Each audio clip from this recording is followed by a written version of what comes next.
Perhatikan, Majelis Ulama Indonesia Kabupaten Bandung Barat KBB akan memantau agenda tablik akbar yang dikabarkan akan dihadiri Habib Bahar Smith di markas DPC CPI di markas DPC FPI Cikalong Wetan, Desa Cisomang Barat, Kecamatan Cikalong Wetan, Kabupaten Bandung Barat.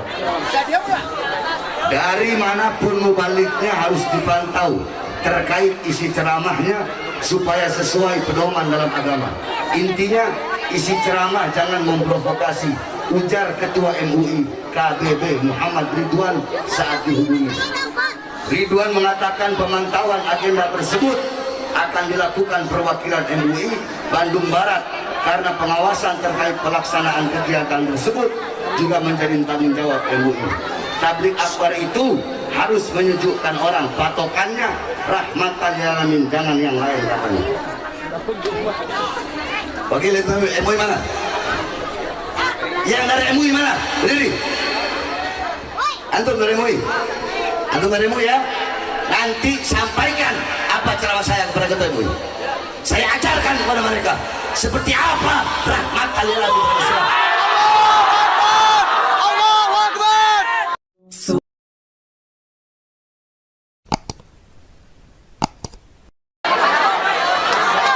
Assalamualaikum warahmatullahi wabarakatuh.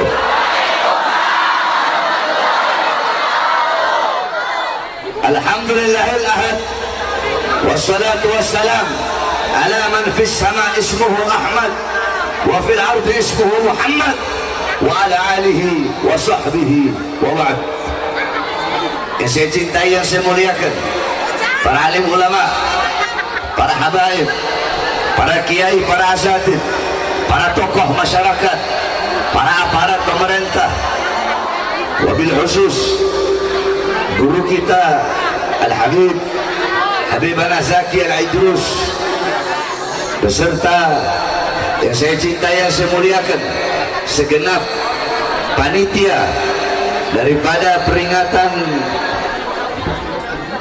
Maulid Nabi besar Muhammad sallallahu alaihi wasallam, beserta seluruh hadirin hadirat, bapak-bapak, ibu-ibu, khususnya para pemuda-pemudi umat baginda Nabi besar Muhammad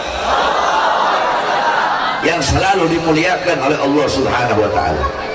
Saya sudah bilang berkali-kali, kalau mengundang saya ceramah, saya ini orangnya nggak bisa diatur. Kalau MUI mau ngatur saya ceramah, suruh MUI-nya yang ceramah, jangan saya. Kalau polisi atau tentara atau aparat pemerintah siapapun mau ngatur-ngatur saya ceramah, jangan saya ceramah. Mereka aja suruh naik atas panggung ceramah sini. Terus MUI bilang ceramahnya harus rahmatan lil alamin. Nanti saya ajarkan MUI seperti apa tuh rahmatan lil alamin. Allahu Akbar. Sayang si Ridwan ini yang ngomong di berita nggak datang, si ketua MUI-nya langsung.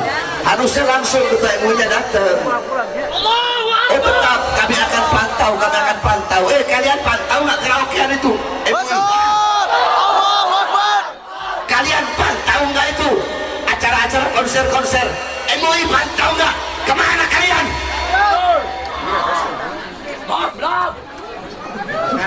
Saudara-saudara sekalian, kita duduk di majelis untuk merayakan Maulid Nabi besar Muhammad SAW. Dalam kitab Khawashi Syarwani ala Tuhfatul Muhtaj, bilang ini sama ketua MUI. Dalam kitab Khawashi Syarwani ala Tuhfatul Muhtaj, kitab tersebut adalah hasyiah daripada kitab Tuhfatul Muhtaj Al-Imam Ibnu Hajar Al-Haytami. Kitab Tuhfatul Muhtaj Al-Imam Ibnu Hajar Al-Haytami adalah syarah daripada kitab Minhaj Al-Imam An-Nawawi. Dalam kitab tersebut dikatakan, inna afdalal layali wa lailatul maulidis syarif, thumma lailatul qadar, thumma lailatul jum'ah, thumma lailatul isra.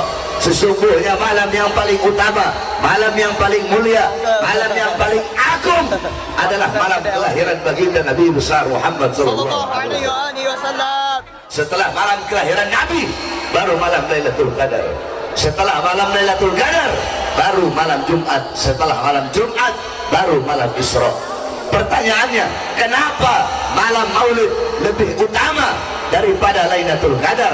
Padahal Lailatul Qadar adalah malam yang lebih utama daripada 1000 bulan, malam turunnya malaikat, malam turunnya Al-Quran, malam yang begitu mulia. Tapi kenapa malam kelahiran Nabi lebih mulia dan lebih agung daripada Lailatul Qadar? Al-Imam Al-Qastalani radhiyallahu anhu, beliau berkata bahwasanya malam kelahiran Nabi, malam Maulid lebih utama daripada Lailatul Qadar karena 3 sebab, karena 3 perkara. Yang pertama, Lailatul Qadar adalah malam turunnya malaikat, malam adanya malaikat, sedangkan malam Maulid adalah malam adanya Nabi Muhammad, malam lahirnya Nabi, adanya Nabi, lahirnya Nabi sudah tentu jauh lebih mulia daripada adanya dan turunnya malaikat, para malaikat-malaikatnya Allah. Yang kedua, malam Lailatul Qadar adalah anugerah Allah untuk Nabi Muhammad, sedangkan malam Maulid adalah malam lahirnya sosok yang diberikan anugerah tersebut.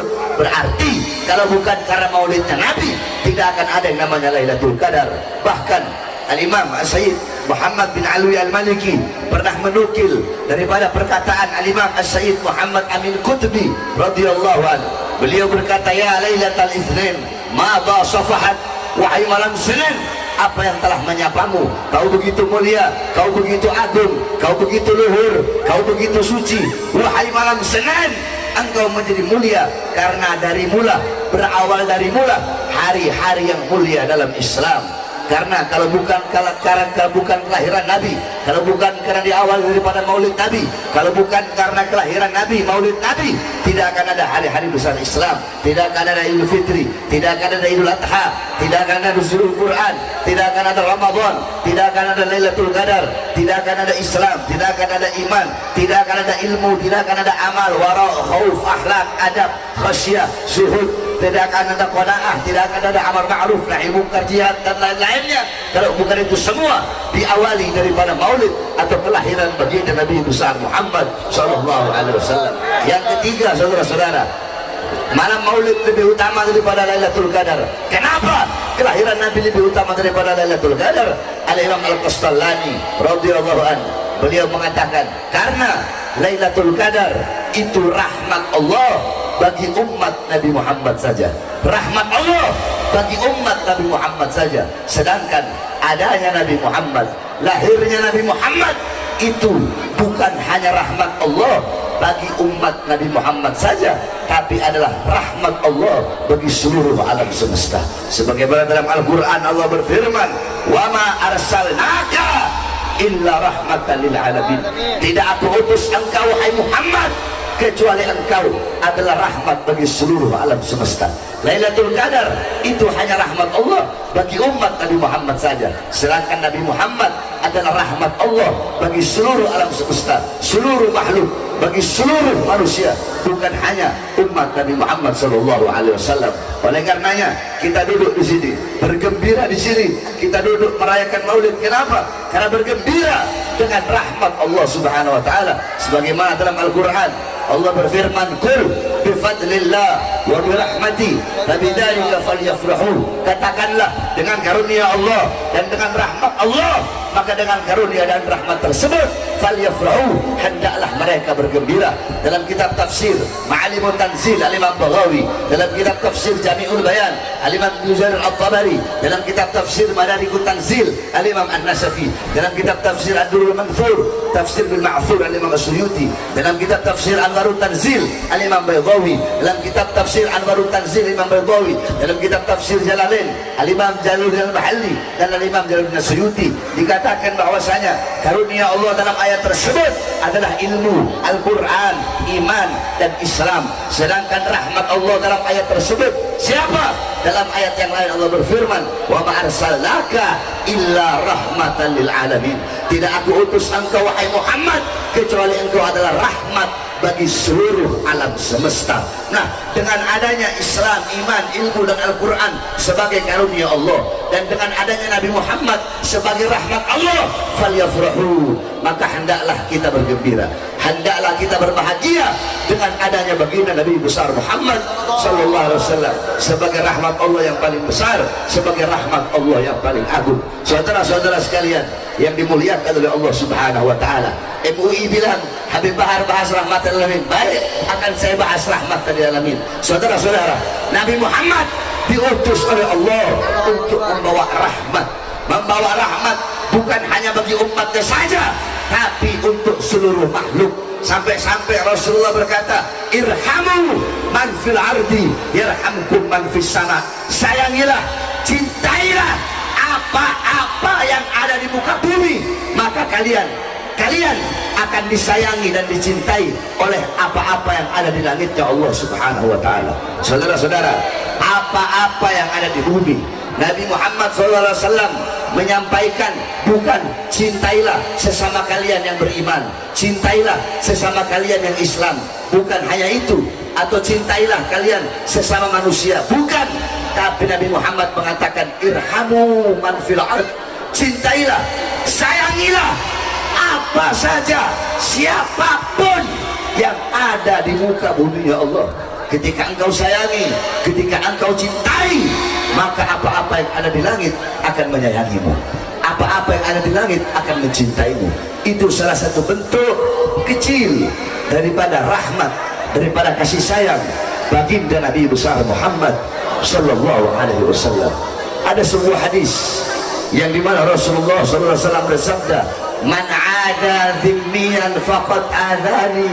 Barang siapa seorang muslim yang menyakiti kafir zimmi, memusuhi kafir zimmi, maka sama seperti dia memusuhiku. Kafir zimmi adalah orang kafir yang tinggal di mayoritas muslim, namun dia hidup dengan damai dan tidak memerangi Islam. Itu kafir zimmi. Kalau ada yang memusuhinya, kata Rasulullah, sama seperti dia memusuhiku. Dalam hadis yang lain Rasulullah berkata lagi, man qatala mu'ahadan lam yarih raihatal jannah. Barang siapa seorang muslim yang membunuh orang kafir yang memiliki perjanjian damai dengan umat Islam, ini orang kafir dia damai dengan Islam, tapi si Islam membunuh dia, maka si muslim yang membunuh tidak akan pernah mencium bau surga. Begitu kasih sayang Nabi besar Muhammad sallallahu alaihi wasallam.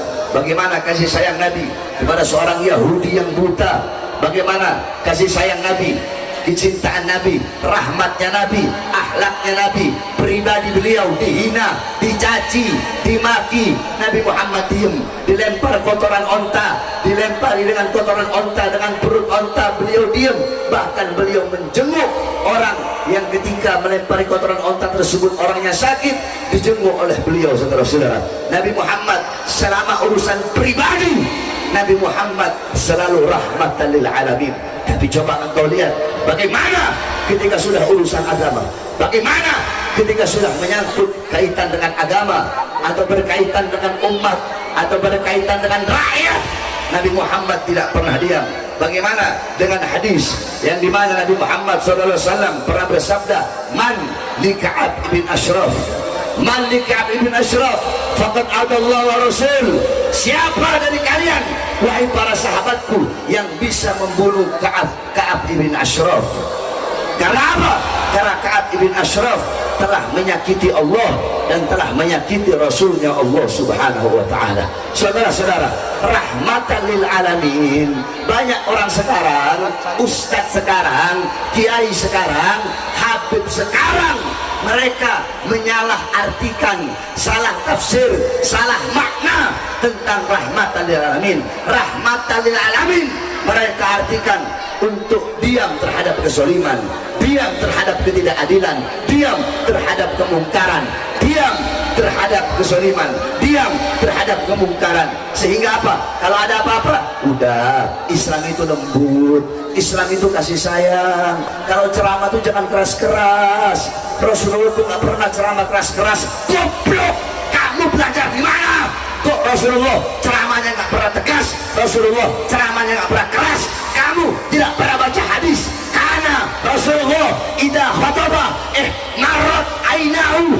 Nabi Muhammad kalau berdakwah, kalau berkhutbah, kalau menyampaikan ceramah, memerah kedua matanya. suaranya, wa ala sautuhu, meninggi suara beliau, wa istadda ghadabuhu, bertambah kemarahan beliau, hatta kanahu kamun dirijaisin, sehingga Nabi Muhammad bagaikan pemberi peringatan perang.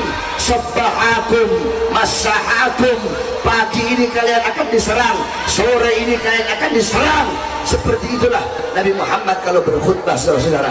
Jadi kalian para ulama-ulama, para habaib yang menyalahgunakan rahmatan lil alamin, rahmatan lil alamin, kalian bilang diam terhadap kezaliman, saudara-saudara. Demi Allah, jikalau rahmatan lil alamin diartikan diam terhadap kezaliman, diam terhadap kemungkaran, demi Allah, Indonesia tidak akan pernah mendapatkan kemerdekaannya, saudara-saudara. Allahu Akbar. Ini Indonesia merdeka bukan dengan tenang-tenang, bukan dengan santai-santai, bukan dengan cengesan-cengesan, senyum-senyum, ketawa-ketawa, bukan, saudara-saudara. Indonesia ini didapatkan dengan harokah, dengan pergerakan, dengan perlawanan, dengan darah, dengan mengangkat senjata melawan para penjajah-penjajah. Tidakkah kalian lihat bagaimana Bung Tomo ketika Inggris akan menyerang Surabaya, ketika Inggris akan mengambil senjata para anak-anak yang ada di Surabaya, Bung Tomo pergi kepada Ki Haji Hasyim Asy'ari, pendiri Nahdlatul Ulama. Wahai Kiai, bagaimana ini? Besok Inggris akan datang untuk mengambil senjata mereka. Saudara-saudara, jikalau Islam rahmatan lil alamin diartikan diam terhadap kezaliman, diam terhadap penindasan, maka jawaban Ki Hasyim Asy'ari, udahlah, biarin aja, kita pasrah aja, doa aja sama Allah, mudah-mudahan Belanda dapat hidayah, Inggris dapat hidayah. Tapi apakah seperti itu jawaban beliau? Tidak, saudara-saudara. Bagaimana jawaban beliau ketika Bung Tomo datang?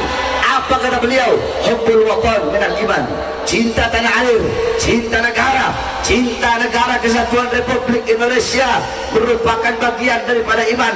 Maka wajib bagi setiap orang yang memiliki iman kepada Allah, wajib bagi setiap orang yang dimana kaki mereka menginjakkan kaki di bumi pertiwi Indonesia, wajib untuk mengangkat senjata jihad, hukumnya fardu ain, untuk mengusir para penjajah dari tanah Indonesia.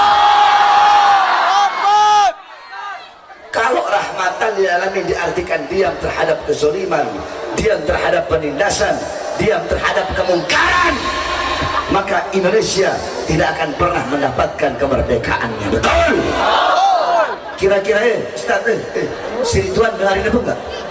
Hah? Dengar apa enggak dia itu? Ketua MUI apa Bandung Barat. Dengar dia? Telepon kalau perlu dia sekarang. Kasih tahu sama dia jangan salah gunakan rahmatan lil alamin. Rahmatan lil alamin itu bukan diam terhadap kezaliman, bukan diam terhadap kemungkaran. Betul? Jadi ustaz kok goblok amat? Biadab. Jadi kiai kok goblok banget sih? Biadab. Pakai ngajar-ngajarin kita orang ini mondok 18 tahun. Jadi nggak usah diajar-ajari masalah rahmatan lil alamin. Betul? Jangan ajarkan kita tentang nasionalisme. Betul? Kita ini ahlus sunnah wal jamaah, ahlus sunnah wal jamaah, akidah Asy'ari, Maturidi, mazhab Syafi'i. Kita orang tahu, kita belajar, haram, tidak boleh melawan pemerintah yang sah. Betul? Tidak boleh melawan atau menjatuhkan pemerintah yang sah. Betul? Yang kita lawan bukan pemerintahnya. Terus apa yang kita lawan? Yang kita lawan kezalimannya, yang kita lawan ketidakadilannya, yang kita lawan kemungkarannya, yang kita lawan kebijakan-kebijakan pemerintah yang menguntungkan asing dan menyengsarakan rakyat, sehingga kita rakyat Indonesia menjadi budak di tanah air kita sendiri. Itu yang kami perjuangkan, para pemuda-pemudi Islam, selama kedua mata kami masih terbuka untuk melihat kemungkaran para pemerintah, maka selama itu kami akan tegak berdiri melawan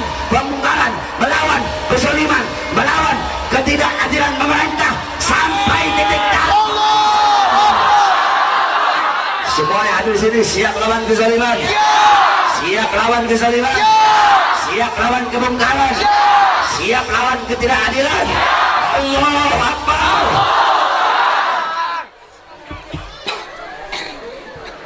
Jadi awas, jangan-jangan saya ini makin dicegah makin jadi. Jangan ngatur-ngatur saya. Jangan. Kalau nggak tahu apa-apa tentang saya, penting diem.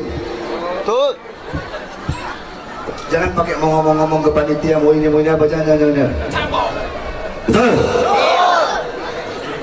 Oleh karenanya hadirin hadirat sekalian yang dimuliakan oleh Allah Subhanahu wa taala, pada acara maulid yang penuh dengan keberkahan ini, engkau pulang dari sini bawa ilmu Nabi Muhammad, betul?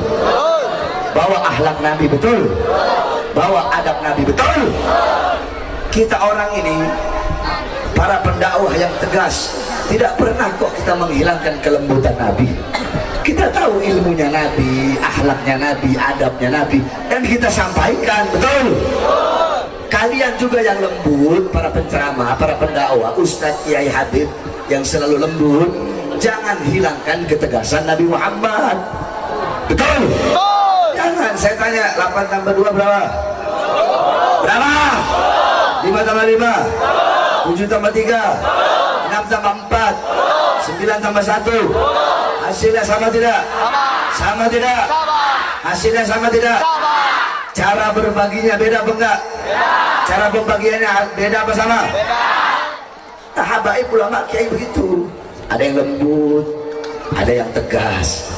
Yang lembut jangan hilangkan ketegasan Nabi Muhammad. Jangan menyalahartikan rahmatan lil alamin sebagai diam, bentuk diam terhadap kezaliman. Bukankah Rasulullah berkata afdhalul jihad kalimatu haqqin inda sultanin jahir. Jihad yang paling utama bukan mengangkat senjata, bukan mengangkat pedang, tapi jihad yang paling utama adalah menyampaikan kebenaran, menyampaikan keadilan, menyampaikan sesuatu yang benar kepada para pemerintah yang zalim. Ini pemerintah sekarang banyak tidak adilnya, saudara-saudara. Hadirin sekalian yang dimuliakan oleh Allah Subhanahu wa taala. 1 tahun yang lalu saya tanya, 1 tahun yang lalu mal-mal buka enggak? Buka. Mal-mal buka apa tidak? Buka apa tidak? Mal-mal buka apa tidak? Buka. Tenaga kerja dari asing dikirim terus tidak? Dikirim terus tidak? Dikirim apa tidak? Tahun kemarin ada seseorang anak cucu Rasulullah, dalam tubuhnya mengalir darah Nabi Muhammad. Beliau membuat acara maulid Nabi untuk memuliakan, mengagungkan hari kelahiran kakek beliau. Akan tetapi karena beliau merayakan maulid, karena beliau melaksanakan acara maulid, beliau dimasukkan penjara, beliau ditahan, 6 muridnya dibantai, disiksa, 6 murid pengawalnya dibunuh, rekening keluarganya diblokir, beliau tangan suci yang mengalir darah Rasulullah diborgol bagaikan koruptor, tangan beliau diborgol, saudara-saudara, bagaikan penjahat besar. Padahal beliau masuk penjara hanya gara-gara melaksanakan acara maulid kakeknya Rasulullah SAW. Demi Allah, tidak ada di dalam sejarah dunia, dalam sejarah muka bumi, apalagi Indonesia yang mayoritas Ahlus Sunnah wal Jamaah, tidak ada satupun habib yang ditangkap, yang dimasukkan penjara karena merayakan maulid, kecuali anak Habib Rizik bin Husain bin Syihab. Tangan beliau diborgol kayak koruptor. Koruptor dibiarkan, saudara. Koruptor tangannya tidak diborgol. Beliau masuk penjara karena merayakan maulid, tangannya diborgol bagaikan koruptor, bagaikan gembong narkoba, bagaikan penjahat besar, bagaikan mafia besar. 6 pengawalnya dibantai, kukunya dilepas, ditembak, kemaluannya dibakar. Saya tanya, adil apa tidak? Adil apa tidak? Zalim apa tidak? Zalim apa tidak? Zalim apa tidak? Itu yang kita lawan, saudara. Itu yang kita sampaikan. Hei, ingat kalian para pemerintah, kami bangsa Indonesia, kami rakyat Indonesia. Saya tanya, kita yang ada di sini rakyat atau bukan? Kita rakyat atau bukan? Masyarakat atau bukan? Kita masyarakat Indonesia, betul? Kita rakyat Indonesia, betul? Saya tanya, seragam mereka dari rakyat atau bukan? Dari rakyat atau bukan? Dari rakyat atau bukan? Mobil dinas mereka dari siapa? Dari siapa? Jawab yang keras, dari siapa? Rumah dinas mereka dari siapa? Dari siapa? Gaji mereka dari siapa? Semuanya, mulai polisi, tentara, RT, RW, lurah, camat, bupati, wali kota, menteri, presiden, gubernur, kemudian anggota dewan, MUI, seluruh anggota pemerintah, gaji mereka dari kami rakyat, betul? Kami rakyat, kami bangsa Indonesia adalah ibu kandung tentara, ibu kandung TNI, ibu kandung polisi, ibu kandung presiden, ibu kandung para pejabat, ibu kandung para pemerintah. Oleh karenanya, kalian sebagai anak-anak kami, jangan pernah kalian kurang ajar kepada ibu kandung kalian, yaitu kami bangsa dan rakyat Indonesia. Oleh karena saya tanya semuanya, sudah cukup selama ini? Selama 3 tahun umat saya lihat tertidur, saudara-saudara. Selama 3 tahun umat tertidur, para ustadznya, para kiai tertidur. Sekarang saatnya kalian bangkit kembali. Hei para tokoh-tokoh Islam, hei para pejuang-pejuang Islam, hei singa-singa Allah, hei para ustadz, hei para kiai, hei para habaib, hei para pemuda-pemudi Islam. Sekarang saatnya kalian bangkit. Bangkit untuk agama, bangkit untuk NKRI, bangkit untuk Pancasila, bangkit untuk merah putih, bangkit untuk Bhinneka Tunggal Ika, bangkit untuk membela bangsa dan rakyat Indonesia. Saudara-saudara, NKRI harga mati, betul? NKRI kurang keras, NKRI, NKRI merah putih harga mati, betul? Merah putih, NKRI merah putih, Pancasila, UUD 45, bangsa Indonesia, rakyat Indonesia. Sampaikan kepada mereka, wahai kalian para pemerintah yang menjadi pengkhianat bangsa, wahai kalian para pemerintah, para menteri-menteri yang dimana kalian bertambah kaya di masa pandemi, sedangkan rakyat tambah susah. Kalian hidup senang, rakyat hidup susah. Kalian hidup kenyang, rakyat kelaparan. Hei, kalian ingat, demi Allah, kami para pemuda-pemudi Indonesia bersumpah, selama darah kami masih merah, tulang kami masih putih, merah putih, maka selama itu kami akan tegak berdiri, berada di barisan paling depan, bahkan walaupun hancur untuk membela negara kesatuan Republik Indonesia. Saudara-saudara, siap berjuang, siap berjuang, siap hancur, siap binasa, siap mati, siap mati, siap hancur. Allahu Akbar, Allahu Akbar, Allahu Akbar. Ketidakadilan di negara ini sudah dipertontonkan dengan nyata, betul? Bukan lagi rahasia-rahasia. Hukum tajam ke kanan, tumpul ke kiri. Hukum tajam ke bawah, tumpul ke atas, betul? Para penista-penista agama, mereka berada di pihak kekuasaan, mau dilaporkan berkali-kali tetap nggak diproses oleh polisi, betul? Giliran para ulama diproses, diperiksa, dari saksi langsung jadi tersangka, dari tersangka langsung dimasukkan penjara. Adil apa tidak? Adil apa tidak? Adil apa tidak? Oleh karenanya hadirin sekalian, saya ini Bahar bin Smith, nggak ada kata kapok, nggak ada kata lelah. Kamu pikir saya berjuang untuk diri saya? Kalau mau aman enak aja, ngapain? Gak usah saya ceramah. Tenang di pondok sama anak, sama istri, sama keluarga, sama murid, terima tamu, atau saya pura-pura jadi wali gitu. Kan ada Habib yang pura-pura wali. Banyak. Tapi tidak, saudara-saudara. Saya ambil resiko itu. Walaupun saya tahu harus dipenjara, minimal dipenjara, maksimalnya saya mati dibunuh. Entahkah diracun, entahkah dipotong-potong tubuh saya menjadi beberapa bagian sampai hilang, entahkah dibunuh, dibuang kemana, wallah alam saya nggak tahu. Tapi itu adalah risiko daripada perjuangan. Makanya kemarin tahu waktu satu tahun 6 bulan yang lalu saya baru keluar dari penjara, dari lapas Cibinong, baru keluar pagi, keluar siang, malamnya saya ceramah. Yang saya gimana ceramah saya bilang, hei kalian para pemerintah, kalian kurung rakyat di masa pandemi ini, di masa PSBB. Rakyat kalian kurung dalam rumah, tidak kalian kasih harta, tidak kalian kasih dana. Kalian mau bikin rakyat mati kelaparan.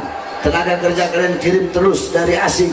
Nah, ceramah itulah yang dikatakan ceramah yang meresahkan, sehingga saya dimasukkan lagi ke dalam penjara, baru keluar 2 hari.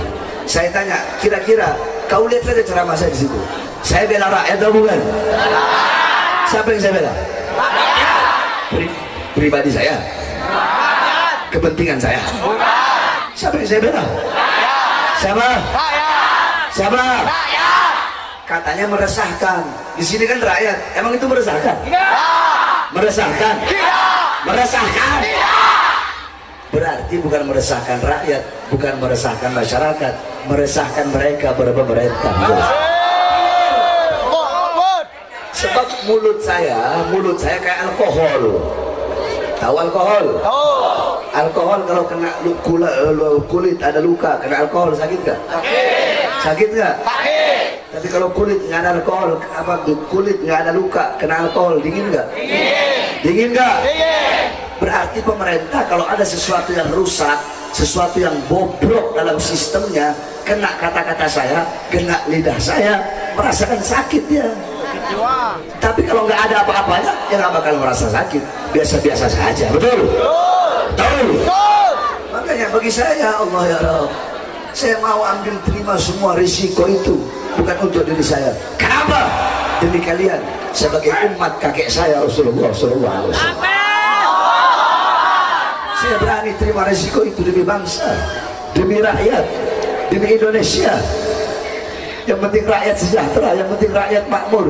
Biarkan nggak apa-apa saya hancur, biarkan nggak apa-apa saya binasa.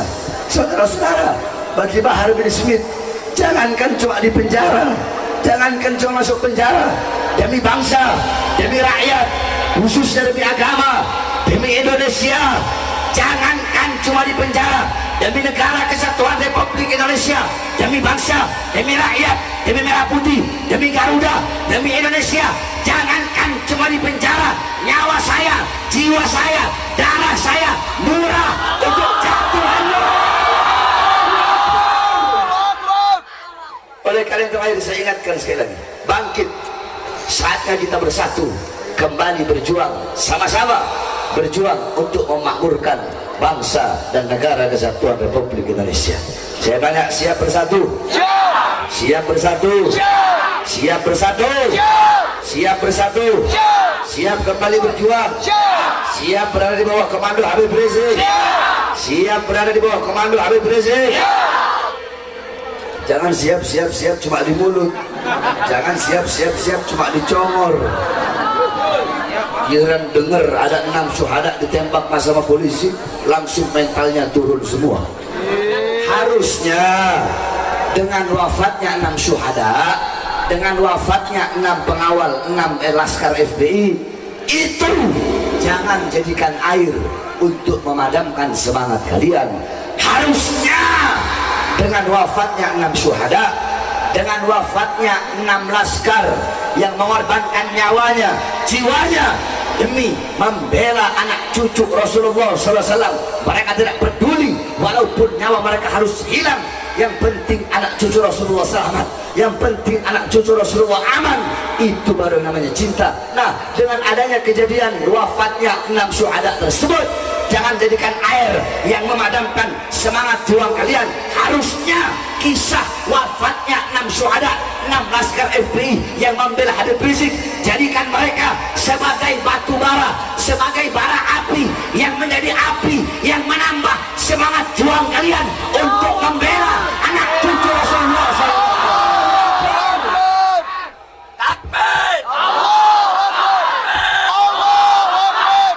Sekali lagi, ingat wahai pemerintah, kami rakyat adalah ibu kandung kalian, betul? Uang kalian, senjata kalian, tank kalian, pesawat tempur kalian dari keringat kami para rakyat, betul? Yang beli tank beli tank pakai uang mana? Uang negara. Uang negara dari mana? Dari mana? Beli pesawat dari negara. Uang negara dari mana? Beli senjata, baik polisi ataupun tentara. Beli water cannon, polisi, tentaranya beli tank. Itu uang dari negara. Negara uang dari mana? Dari mana? Beli tank, beli pesawat, beli kapal tempur, beli senjata, itu untuk menjaga kedaulatan Indonesia, untuk menjaga perbatasan-perbatasan Indonesia dari cengkraman-cengkraman negara asing, betul? Untuk menjaga keutuhan negara kesatuan Republik Indonesia, betul? Untuk melawan para kelompok-kelompok separatis, para kelompok-kelompok yang ingin memisahkan diri, yang ingin membuat negara sendiri atau melepaskan diri dari Indonesia, betul? Jadi negara beli tank itu buat perang, bukan buat nurunin baliho.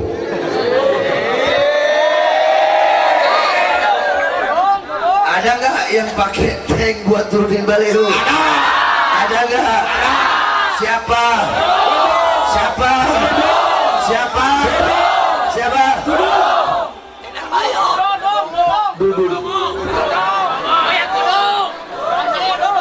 Jenderal Baliho. Naik, sekarang udah 4 bintangnya. Dulu cuma 2. Gara-gara Baliho, kayak loncat. Jadi 4 saudara-saudara. Sama ormas Islam galak.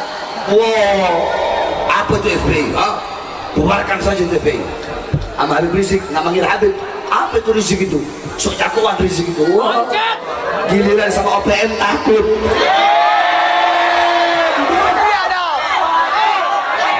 Duduk seruduk. Sama OPM, dia bilang apa? OPM itu saudara kita. Harus kita rangkul. Pernyataan seperti ini benar apa tidak? Benar. Harus dirangkul. Benar apa salah? Benar apa salah? Benar apa salah? Siapapun yang ingin menegakkan atau ingin membangun negara sendiri atau ingin melepaskan diri dari Indonesia, maka mereka adalah teroris, betul? OPM itu teroris. Berapa banyak prajurit-prajurit baik dari polisi ataupun dari tentara yang mereka bantai, banyak yang gugur, banyak prajurit-prajurit polisi, tentara dibunuh oleh OPM, dibantai oleh OPM, warga sipil dibantai oleh OPM, terus mau dirangkul sama Dudung. Salah besar. OPM bukan dirangkul, tapi mereka harus diperangi sampai ke akar-akarnya.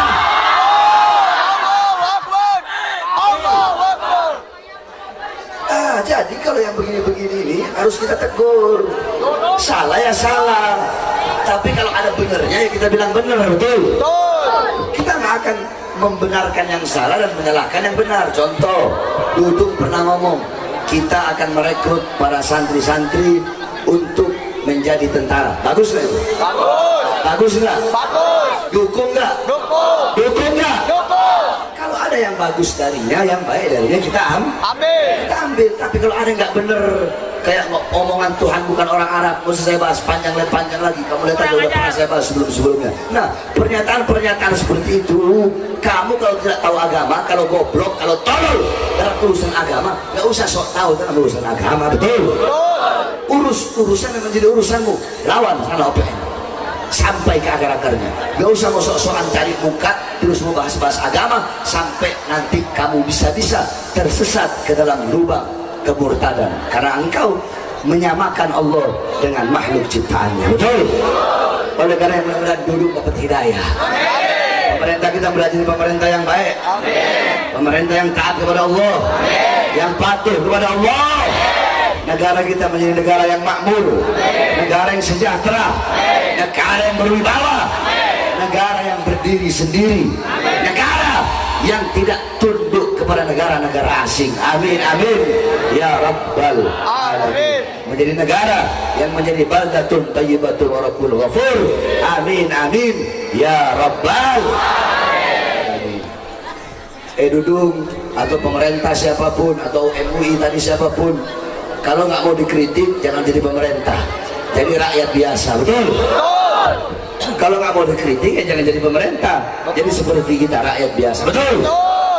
Semua ini kita lakukan semata-mata karena kecintaan kita kepada ini bangsa. Betul? Karena kecintaan kita kepada rakyat dan kepada negara kesatuan Republik Indonesia. Yang terakhir, saudara-saudara sekalian yang dimuliakan oleh Allah, sebagaimana yang saudara-saudara tahu bahwasanya saya sedang membangun pondok pesantren, yang dimana pondok pesantren saya haramkan terima dana dari pemerintah. Saya nggak mau. Bukan berarti kalau ada pondok yang terima dana dari pemerintah salah, nggak salah. Pondok pesantren terima uang dari pemerintah nggak apa-apa, terima sumbangan dari pemerintah nggak apa-apa. Cuma kalau saya ikhtiar, saya berhati-hati, saya nggak mau. Kenapa? Sebagaimana Imam Ghazali bilang, wahai para ulama, jangan kau terima sepeser pun atau apapun yang datang dari para pemerintah. Kenapa? Walaupun kalian tahu itu halal, jangan kalian terima kalau bisa. Sebab kalau kalian terima, tertanam dalam hati kalian rasa simpati, sehingga kalau ada kemungkarannya pasti kalian biarkan, kezalimannya pasti kalian biarkan, ketidakadilannya pasti kalian biarkan. Ustadz, Kiai, Habib, itu pejabat salah, kenapa nggak ditegur? Nggak enak saya menegur. Kemarin pondok pesantren saya habis dikasih semen 1000 sak. Nggak enak menegur, kemarin habis kasih amplop saya. Nggak enak menegur, kemarin habis dikasih Rubicon saya. Ustadz, Kiai, Habib deket dengan pemerintah bukan nggak boleh, nggak apa-apa, justru bagus kalau ada Ustadz, Kiai, Habib, ulama yang dekat dengan pemerintah. Tapi dekat dengan pemerintah untuk menasihati para pemerintah agar jadi lebih baik, lebih taat, lebih patuh, lebih takut kepada Allah, untuk berbuat adil, untuk berbuat bagus, untuk mensejahterakan rakyat, untuk memakmurkan rakyat, bersihkan kotoran-kotoran dari dalam pemerintah tersebut. Jangan Ustadz, Kiai, Habib dekat dengan pemerintah malah ikut-ikutan kotor, malah menjadi alimun alladhi yaj'alu ilmahu tabi'an ra'il muluk. Jadi orang berilmu yang ilmunya dijadikan untuk mengikuti kemauan para penguasa. Penguasa maunya A, dia tahu ini A salah, bukan enggak, tapi dia membenarkan yang salah, mencari-cari dalil. Kalimatul hakim, yakni kalimatul haq uridu bihal batil. Kalimat yang benar, ayatnya benar, tapi dijadikan untuk tujuan-tujuan yang batil. Ulama-ulama seperti ini adalah ulama-ulama yang telah mengkhianati Allah dan mengkhianati Rasulullah. Mudah-mudahan kita bukan termasuk dalam golongan ulama-ulama tersebut, dan mudah-mudahan Allah panjangkan umur para ulama-ulama kita yang istiqamah. Allah kuatkan langkah kaki beliau-beliau untuk berdakwah di jalan Allah, untuk berjuang demi bangsa, demi rakyat, demi Indonesia, khususnya guru kita Al-Habib Muhammad Rizq bin Husain bin Syihab. Amin amin ya rabbal alamin. Ya, jadi nanti Habib Basim Al-Habsyi beliau menyanyikan mars prajurit pembela Rasulullah. Nanti jamaah keluarkan harta di jalan Allah. Ingat, tidak ada harta yang bisa menyelamatkanmu dalam kubur kecuali harta yang dikeluarkan di jalan Allah Subhanahu wa taala. Mudah-mudahan Allah selamatkan kita semua dari azab dunia dan azab akhirat. Amin amin rabbal alamin. Sekaligus nanti kita doakan saudara-saudara kita yang sedang dilanda musibah di Semeru. Mudah-mudahan yang wafat, yang meninggal, Allah Subhanahu wa taala terima segala amal ibadahnya. Yang sakit, yang terluka, cepat Allah pulihkan. Amin amin ya rabbal. Prajurit pembela Rasulullah untuk agama